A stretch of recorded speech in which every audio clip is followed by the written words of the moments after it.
Bonjour Ali et une fois de plus, bienvenue à Yaoundé pour les assises de la Coupe chez nous organisées par l'AJVC et le REGEFAC. Ali, grand ami, défendeur de la cause environnementale, porteur de beaucoup de projets dans le Nord, ça on le sait, mais je ne vais pas me permettre de vous voler la vedette. Ali, présentez-vous, faites-nous un plan. Qui est Ali? Qu'est-ce qu'Ali fait? Ali appartient à quelle structure?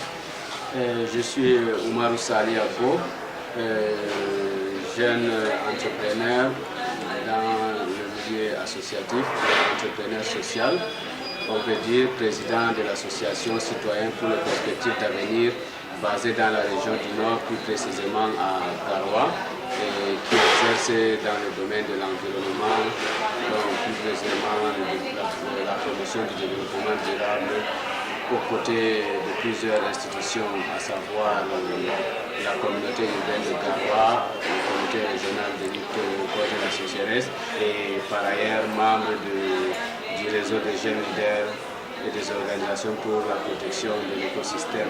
Je note ici que vous travaillez avec la mairie, ce qui est déjà un point très important.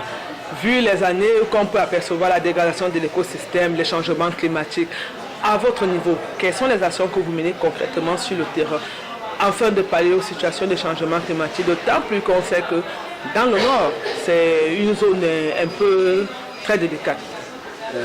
Conscient des enjeux et des défis actuels liés au changement climatique, la mairie de la ville de Garoua, qui a récemment participé à la COP des villes à Abidjan, en a fait de cela sa priorité dans ce programme, d'où le partenariat avec notre association en vue de la sensibilisation et de reboisement de la ville de Garoua d'ici 2 à 3 ans à hauteur de 100 000 plantes.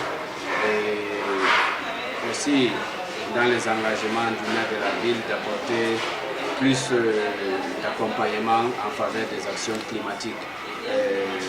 Vu qu'aujourd'hui, notre planète est confrontée à un bouleversement total. Vous avez fait le chemin partant du Nord pour Yaoundé pour venir assister à la COP chez nous. Et on note ici que ce n'est pas votre première arrivée, ce n'est pas vos premières assises. Qu'est-ce qui vous motive encore de nouveau à y être? Et qu'est-ce que vous retenez de cette COP?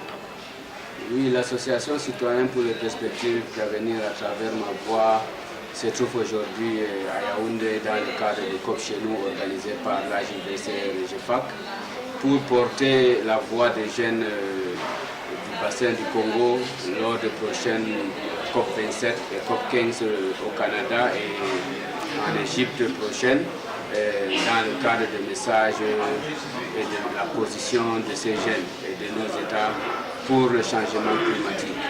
Donc, il faut que la voix des jeunes soit prise en compte dans la lutte contre le changement climatique. Il faut que la position des jeunes soit prise en compte et prise en considération parce qu'aujourd'hui, on ne peut pas faire sans la jeunesse parce que c'est une partie de la population qui exerce une pression démographique et qui impacte ce changement climatique. Donc, moi, je dis qu'on ne peut pas faire sans cette jeunesse. Et raison pour laquelle, depuis la création de REGEFAC, qui s'est positionné comme acteur, comme interlocuteur entre les États membres du bassin du Congo pour plaider, pour faire du lobbying, du plaidoyer, pour apporter la voix des jeunes là où qu'il faut, que ce soit au niveau régional ou au niveau international, pour que la voix des jeunes soit prise en considération. Alors sortons un peu de cette petite interview avec une dernière question. Vous y serez à ces COP? Nous pensons que nous serons à ces COP. Nous allons participer, que ce soit en présentiel ou en ligne. De toutes les façons, nous serons à ces COP pour apporter notre aide. Merci du temps accordé.